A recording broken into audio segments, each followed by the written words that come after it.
Hi hello అందరికీ నమస్తే. బాగున్నారా? మేమైతే చాలా బాగున్నాము. మీరు బాగుండాలని మనస్ఫూర్తిగా కోరుకుంటున్నా. ఈరోజు వీడియో వచ్చేసి దొండకాయ పచ్చడి చేశాను ఫ్రెండ్స్. చాలా టేస్టీగా వచ్చింది. మీరు కూడా ఒకసారి చూసేయండి. ఒక లైక్ చేయండి. మీరు లైక్ చేయడం వల్ల మన వీడియో ఇంకా కొంతమందికి రీచ్ అవుతుంది. 4 పచ్చిమిర్చీలు నీట్గా కడుక్కొని కళాయిలో వేపుకొని మధ్యలోకి తుంపేయండి.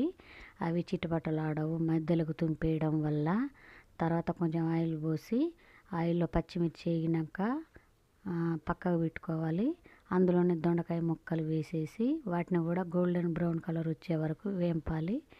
వేంపినాక కొంచెం జీలకర్ర ఎల్లిపాయలు వేసి మిక్సీ పట్టాలి. మిక్సీ పట్టి అప్పుడు పోపు పెట్టుకోవాలి. పోపులో కొంచెం తాలింపు గింజలు, కరివేపాకు, ఎండుమిర్చి, ఎల్లిపాయ రెబ్బలు వేసి తాలింపు పెడితే చాలా టేస్టీగా ఉంటుంది. అన్నంలోకి చపాతీలోకి చాలా బాగుంటుంది. బాయ్.